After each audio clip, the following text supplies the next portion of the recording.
Hey everybody, thank you so much for joining me again today. I feel so privileged that you're here. Today I'm going to talk about hand-tooled notebooks, and I kind of wanted to give you a little bit of a history of how they came to be and how they're made today.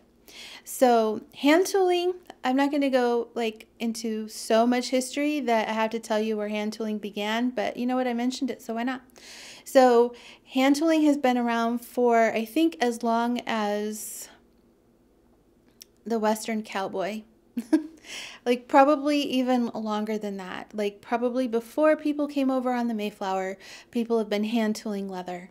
And we started doing hand tooling leather back in 2015, I believe.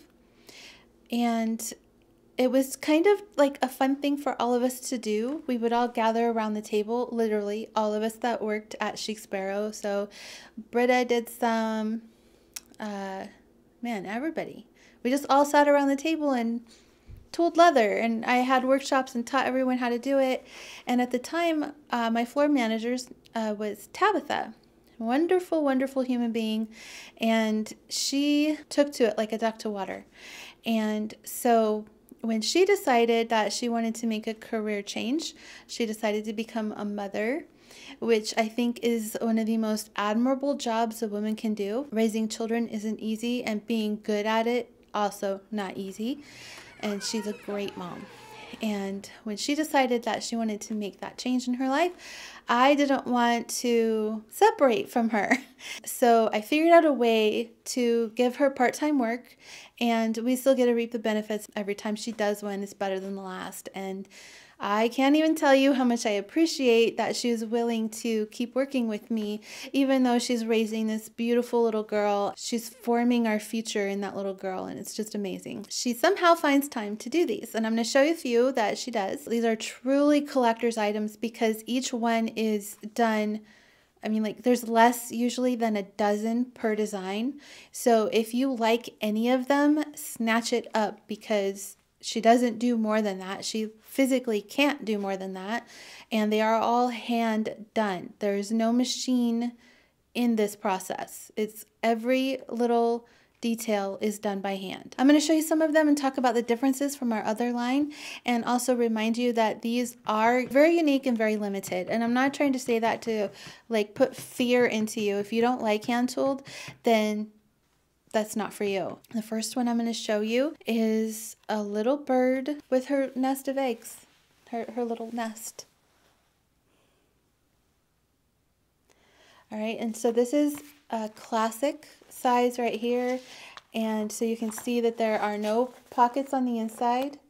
The inside is also not dyed, and we do that because it keeps the leather nice and flexible, and the inside does not need to be dyed.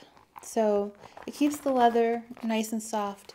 Now this is carving leather, so it's going to be firmer than, say, the Darcy leather. It's going to be firmer than, definitely any of the Outlanders. It's a firmer leather, but it still has a very nice hand. And, if you like to just toss your book around, then this is definitely a good option for you because it's going to hold up very, very well. Now, it does have what we call antiquing on here.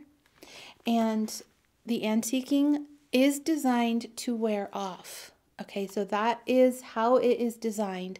So if you have wet hands and you touch this, it will come off on your hands. And that is the characteristic of the antiquing that is used. And the reason why it does that is because it's supposed to show signs of wear, and it's supposed to stick down inside the grooves of the tooling, and it's not really intended to stick to smooth leather. So it will come off. I just want to make sure you know that before you purchase it, because you might be shocked if that happens to you. But there's nothing wrong with it. That's how it's supposed to be. Everything's working according to plan. That's just a characteristic of this product. So, do you get the point?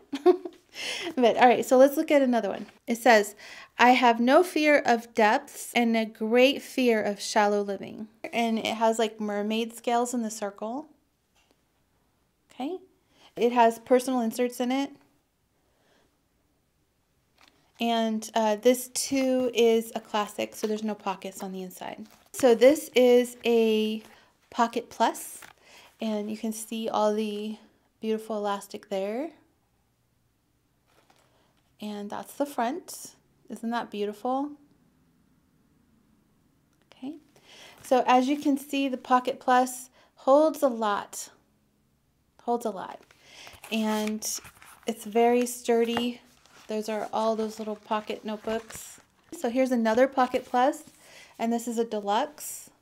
So you can see that we put slip pockets here, and you can slip a notebook if it fits. You can slip a notebook in there or whatever you want in there. It's just a little slip pocket. And the reason why, in case somebody wonders, because someone always wonders about the details, the reason why it's the same on each side is so that the book doesn't curl on the corners, because they're all the same. Because this leather has a tendency to curl a little bit. So it says, "You can turn off the sun, but I'm still going to shine," by Jason Mraz. I really like that. It's a positive message. Last but not least, here's just a normal pocket. And again, this one is a classic, but that's kind of what it looks like. These are really special to me. They have a good history here at Chic Sparrow, and I just love that Tabitha is still working with me, and I get to see her pretty regularly when she brings these in and picks up new leather to work on. And she's just a wonderful person, and I'm really happy that you get to have a piece of her work. And maybe one day she'll come back and work for me full-time in the office. Hint, hint, Tabitha. But right now she's doing important work, and I want to support her in that. That's all I have for this. If you have any questions, please leave them in a comment below.